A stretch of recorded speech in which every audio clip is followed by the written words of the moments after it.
Narration होता क्या है, ये कितने टाइप का होता है, और रिपोर्टिंग स्पीच क्या होता है, रिपोर्टेड स्पीच क्या होता है, और यहाँ तक कि प्रोनाउन में चेंजिंग हम कैसे करते हैं, ये सभी चीजें आपको प्रीवियस वीडियो में बताई गई थी। अगर आपने इस वीडियो को नहीं देखा है तो डिस्क्रिप्शन में उसका लिंक है, पहले आप जाके उस वीडियो को देख लीजिए। और अगर आपको ये सभी चीजें पता है तो आप इस वीडियो को कंटिन्यू कर सकते हैं। तो चलिए फ्रेंड्स, आज हम आपको बताने वाले हैं कि इसमें हम डायरेक्ट स्पीच से इनडायरेक्ट स्पीच में चेंजिंग कैसे करते हैं। तो सबसे पहले फ्रेंड्स आपको देखना होगा कि ये जो हमारे सेंटेंस होते हैं ये 5 टाइप के होते हैं। मुख्य रूप से हमारे जो सेंटेंस है वो 5 टाइप के हैं: असर्टिव, इंट्रोगेटिव, इंपेरेटिव, ऑप्टेटिव और एक्सक्लेमेटरी। ये 5 टाइप के सेंटेंसेस होते हैं और इन पांचों टाइप के सेंटेंस को इनडायरेक्ट में चेंज करने का अलग अलग रूल होता है। तो चलिए फ्रेंड्स, अब हम देखते हैं सबसे पहले कि असर्टिव सेंटेंस क्या होता है। पहले असर्टिव सेंटेंस को हम इनडायरेक्ट में चेंज करना सीखेंगे। तो पहले ये पता होना चाहिए कि असर्टिव सेंटेंस को हम पहचानेंगे कैसे। क्या अगर आपको हम 4 से 5 सेंटेंसेस दे दें पूरा मिक्स करके, असर्टिव, इंट्रोगेटिव, इंपेरेटिव, ऑप्टेटिव, यानी सभी टाइप के सेंटेंस को अगर मिक्स करके दे दिया जाए तो क्या आप उसमें से असर्टिव सेंटेंस को पहचान सकते हैं कि इसमें असर्टिव सेंटेंस कौन सा है? यानी कि फ्रेंड्स, असर्टिव सेंटेंस की पहचान हम कैसे करेंगे? तो असर्टिव सेंटेंस जो होता है वो हमेशा सब्जेक्ट से स्टार्ट होता है। इसका यही पहचान है कि इन्वर्टेड कॉमा के अंदर जो भी सेंटेंस आपको दिया गया है वो अगर सब्जेक्ट से स्टार्ट है तो इसका मतलब है कि वो एक असर्टिव सेंटेंस है, और इसके अलावा और कोई भी टाइप का सेंटेंस आपको सब्जेक्ट से स्टार्ट हुआ नहीं मिलेगा। तो सबसे पहले तो आपको ये पहचान करना है कि कॉमा के अंदर का जो सेंटेंस है वो किस टाइप का है, और ये आप कैसे पता करेंगे कि ये असर्टिव सेंटेंस है? सब्जेक्ट को देखकर। अगर कॉमा के अंदर सबसे पहले सब्जेक्ट आया है तो वो सेंटेंस एक असर्टिव सेंटेंस है। अब देखिए फ्रेंड्स, टेंस में चेंजिंग कैसे किया जाता है। तो सबसे पहला जो टेंस हमारा है प्रेजेंट इंडेफिनिट, और इसका रूल क्या है कि यदि रिपोर्टिंग स्पीच क्या होता है आपको बताया गया है, इन्वर्टेड कॉमा के बाहर वाला पोर्शन जिसमें बताया जाता है कि किसने किससे कहा। तो यदि रिपोर्टिंग स्पीच पास्ट में होगा, पास्ट टेंस का हो, तो रिपोर्टेड स्पीच को भी पास्ट में रखते हैं। तो रिपोर्टेड स्पीच को भी पास्ट टेंस में रखते हैं। तो कहने का मतलब है कि अगर रिपोर्टेड स्पीच प्रेजेंट का कोई भी टेंस होगा तो उसको पास्ट में चेंज कर देना है। जैसे पहला टेंस हमारा है प्रेजेंट इंडेफिनिट। अगर मान लीजिए इन्वर्टेड कॉमा के अंदर का जो सेंटेंस है वो प्रेजेंट इंडेफिनिट टेंस का एक असर्टिव सेंटेंस होगा और उसको हमें इनडायरेक्ट में चेंज करना होगा, तो हम क्या करेंगे? प्रेजेंट इंडेफिनिट टेंस को चेंज कर देंगे पास्ट इंडेफिनिट टेंस में। अब प्रेजेंट इंडेफिनिट को जब हम पास्ट इंडेफिनिट में चेंज करेंगे तो टेंस में क्या क्या चेंजिंग आएगा। सबसे पहले देखिए, प्रेजेंट इंडेफिनिट का जो अफर्मेटिव सेंटेंस होता है, असर्टिव में 2 चीजें आती हैं, अफर्मेटिव और नेगेटिव, इसलिए दोनों का रूल आपको जानना होगा। तो प्रेजेंट इंडेफिनिट का जो असर्टिव सेंटेंस होता है उसमें हेल्पिंग वर्ब का यूज नहीं होता है, उसमें वर्ब की फर्स्ट फॉर्म या फिर वर्ब की एस वाली फॉर्म, यानी कि वर्ब की 5th फॉर्म का यूज होता है। और अगर ऐसा हुआ है, यानी कि कॉमा के अंदर जो सेंटेंस दिया गया उसमें कोई हेल्पिंग वर्ब नहीं आया है, उसमें वर्ब की फर्स्ट फॉर्म दी गई है या फिर उसमें एस जुड़ा हुआ है, तो उसको आपको चेंज कर देना होगा वर्ब की सेकंड फॉर्म में, क्योंकि पास्ट इंडेफिनिट के अफर्मेटिव में वर्ब की सेकंड फॉर्म लगाते हैं। और अगर मान लीजिए उसका नेगेटिव होता है, प्रेजेंट इंडेफिनिट का नेगेटिव होगा, तो उसमें डू नॉट या फिर डज नॉट के साथ वर्ब की फर्स्ट फॉर्म आई होगी, और अगर ऐसा हुआ है तो उसको जब हम इनडायरेक्ट में चेंज करेंगे तो डू नॉट या डज नॉट को चेंज कर देंगे डिड नॉट में, और डिड के साथ भी वर्ब की फर्स्ट फॉर्म आती है। तो ये चेंजिंग होगा जब भी हम प्रेजेंट इंडेफिनिट से उसको पास्ट इंडेफिनिट में चेंज करेंगे। अफर्मेटिव में वर्ब की फर्स्ट फॉर्म या फिर वर्ब की 5th फॉर्म को सेकंड फॉर्म में चेंज करना है, और हेल्पिंग वर्ब दोनों में ही नहीं आएगा। और नेगेटिव जब होगा तो डू नॉट या डज नॉट को चेंज कर देना है डिड नॉट में, और यहां भी फर्स्ट फॉर्म होगा और डिड के साथ भी वर्ब की फर्स्ट फॉर्म लगाएंगे। तो चलिए सबसे पहले हम इसको बहुत अच्छे से समझ लेते हैं एग्जाम्पल के साथ। जैसे देखिए, फर्स्ट एग्जाम्पल हमारा है she said I wash my clothes every week. She said, I wash my clothes every week. She said यानी उसने कहा, I wash my clothes every week. मैं हर हफ्ते अपने कपड़े साफ करती हूँ। तो सबसे पहले देखिए इन्वर्टेड कॉमा के बाहर यहाँ पे सब्जेक्ट के तुरंत बाद said आया हुआ है, यानी ये वर्ब की सेकंड फॉर्म है और सेकंड फॉर्म पास्ट इंडेफिनिट में आता है, यानी कि कॉमा के बाहर वाला पोर्शन पास्ट में है। और कॉमा के अंदर का जो सेंटेंस है देखिए ये सब्जेक्ट से स्टार्ट है, इसमें आई क्या है, सब्जेक्ट है। सब्जेक्ट से स्टार्ट है यानी ये असर्टिव सेंटेंस है और इसमें सब्जेक्ट के तुरंत बाद वर्ब की फर्स्ट फॉर्म आई है और इसमें हेल्पिंग वर्ब नहीं आया है।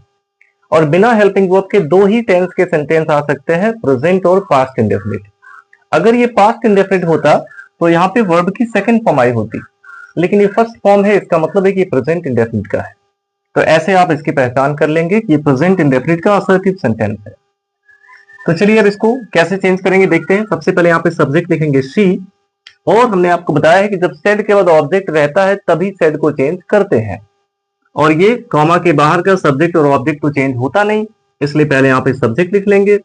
अब सेड भी यहाँ पे चेंज नहीं होगा क्योंकि इसके बाद ऑब्जेक्ट नहीं आया है, बस कॉमा इन्वर्टेड कॉमा की जगह पे कनेक्टिव वर्ड दैट का यूज करना है। अब देखिए इसमें आई को चेंज करना है, और आई कौन सा पर्सन है, फर्स्ट पर्सन। सबसे पहले प्रोनाउन को चेंज करने के लिए उसका पर्सन देखना होता है, तो आई फर्स्ट पर्सन है तो बदलेगा सब्जेक्ट के अकॉर्डिंग। आप चाहें तो स्टार्टिंग में शुरुआत में आप क्या करेंगे, इसका जो फॉर्मूला है इसको कहीं पे नोट कर लेंगे कि फर्स्ट पर्सन को चेंज किया जाता है ऐसे, यानी सब्जेक्ट के अकॉर्डिंग। तो ये पता चल गया कि आई को चेंज करना है सब्जेक्ट सी के अनुसार। अब हमें देखना है कि इसका केस कौन सा रहेगा। आई यहाँ पे कौन सा केस है, सब्जेक्टिव केस, और सी कौन सा केस है, ये भी सब्जेक्टिव केस है। अगर दोनों का केस सेम है तो सीधे आप सी को ही यहाँ पे उठा के रख सकते हैं, तो आई की जगह पे सी हो गया। अब इसमें वॉश क्या है, वर्ब की फर्स्ट फॉर्म है, और आपको बताया गया कि वर्ब की फर्स्ट फॉर्म या एस ई एस वाले फॉर्म को चेंज करना है वर्ब की सेकंड फॉर्म में, इसलिए यहाँ पे वॉश का सेकंड फॉर्म वॉश्ड हो जाएगा। अब यहाँ पे फिर से एक प्रोनाउन आ गया माई, जो कि फर्स्ट पर्सन का प्रोनाउन है, तो इसको भी हम चेंज करेंगे सब्जेक्ट सी के अकॉर्डिंग। लेकिन यहाँ पे माई जो है ये कौन सा केस है, ये पोसेसिव केस है, तो इसके जगह पे सी का पोसेसिव केस आ जाएगा हर। तो यानी कि आपको केस याद होना चाहिए। तो हो गया she washed her clothes every week. तो इस तरह से आपको चेंजिंग करना होगा। चलिए और एग्जांपल देखते हैं, जैसे है the teacher said to us I teach you English daily.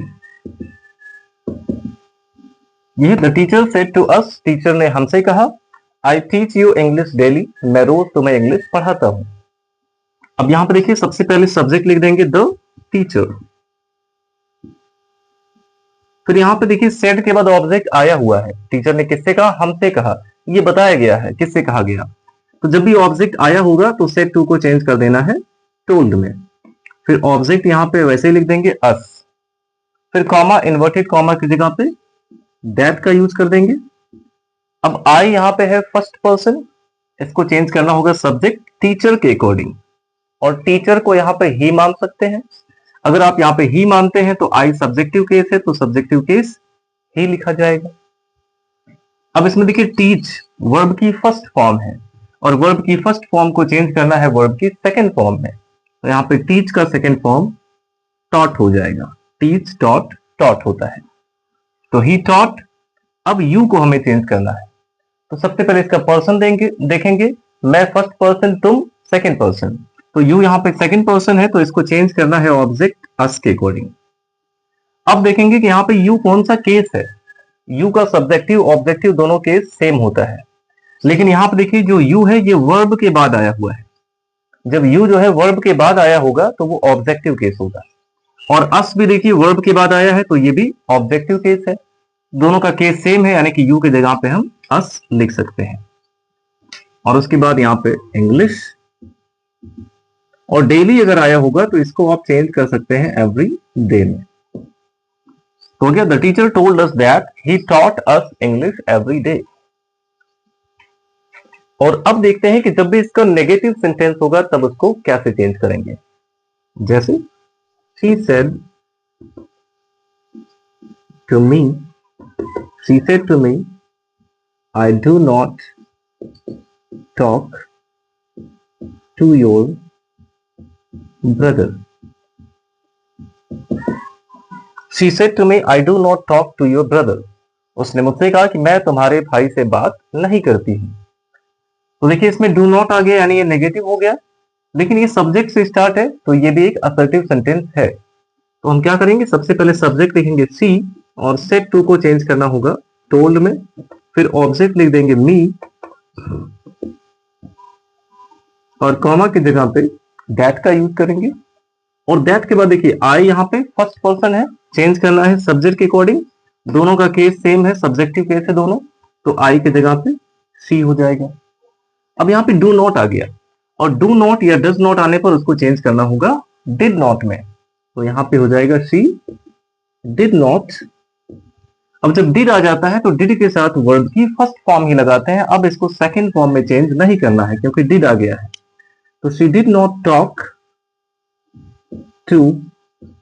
अब योर भी एक प्रोनाउन है, इसको भी बदलना होगा, तो सबसे पहले इसका पर्सन देखेंगे, योर यहाँ पे सेकंड पर्सन है और सेकंड पर्सन को बदलते हैं ऑब्जेक्ट के अकॉर्डिंग, ऑब्जेक्ट मी है। अब इसका केस देखेंगे, योर यहाँ पे पॉसेसिव केस है तो इसकी जगह पे मी का पॉसेसिव केस हो जाएगा माय, तो टॉक टू माय ब्रदर। तो इस तरह से फ्रेंड्स आप प्रेजेंट इंडेफिनिट के असर्टिव सेंटेंस को इनडायरेक्ट में चेंज कर सकते हैं। आई होप अब आपको एकदम अच्छे से ये समझ आ गया होगा। तो अब आपको यहाँ पे कुछ एक्सरसाइज दिए जा रहे हैं जिसे आपको सॉल्व करके हमें कमेंट बॉक्स में बताना है और इसके आगे के टेंसेज आपको नेक्स्ट वीडियो में मिल जाएंगे।